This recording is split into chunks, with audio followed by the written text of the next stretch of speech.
La deuxième partie du documentaire Harry et Meghan est désormais disponible sur Netflix. Le couple est revenu avec beaucoup d'émotion dans le 4e épisode sur la dépression de Meghan Markle et ses pensées suicidaires. Dans le documentaire intimiste Harry et Meghan, le couple dévoile leur vérité sur leur histoire, de leur rencontre à leur départ de la famille royale. Au cours de 6 épisodes, le prince Harry et Meghan Markle, l'ancienne actrice américaine connue pour son rôle dans la série Suits devenue duchesse de Sussex après son mariage, font des révélations troublantes sur le traitement qu'ils ont reçu de la famille royale ou encore des médias britanniques. Le documentaire survient plusieurs mois après leur interview choc avec Oprah Winfrey le 16 février 2021 qui a déjà ébranlé la monarchie britannique. Ce jeudi 15 décembre, la deuxième partie composée de 3 épisodes est sortie sur Netflix, de quoi ravir les internautes français. Si je ne suis pas là, tout ça va s'arrêter, a pensé Meghan Markle. Meghan Markle a été extrêmement touchée par les critiques des tabloïds britanniques, et ce sentiment s'est amplifié lorsqu'elle a découvert que certaines personnes croyaient réellement leurs mensonges. Dans le 4e épisode du documentaire, l'ancienne actrice se souvient d'un bain de foule pendant sa première grossesse lorsqu'une femme lui a balancé « Ce que vous faites à votre père n'est pas bien ».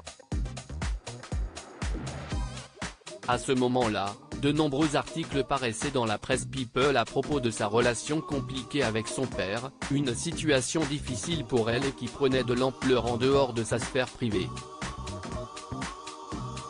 Cette rencontre a profondément marqué l'actrice.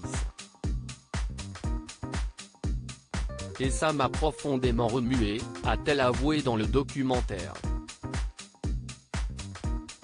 Et malheureusement, la haine qu'elle recevait ne s'arrêtait pas, ce qui l'a menée à avoir des idées suicidaires comme elle l'a confié. Je me disais, si je ne suis pas là, tout ça va s'arrêter.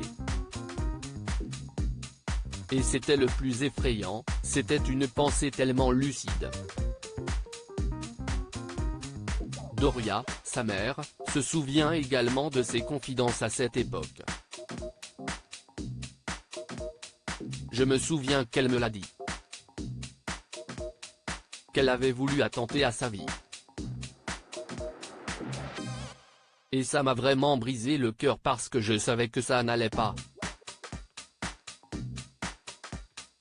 Ce n'est pas facile à entendre pour une maman, a-t-elle confié avec beaucoup d'émotion. Je me déteste pour ça. Les regrets du prince Harry. De son côté, le prince Harry a également souffert de la situation et ne supportait pas le traitement des médias envers sa femme. J'étais dévasté. Je savais que c'était dur pour elle. Pour nous deux.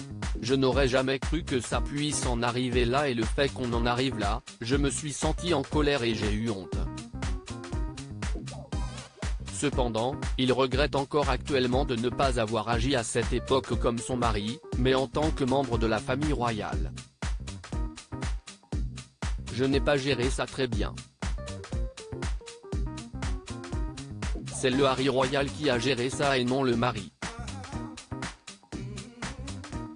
Et mon rôle royal a pris le dessus sur mes sentiments. J'ai été entraîné à me soucier davantage de ce que les gens vont penser si on ne va pas à tel événement.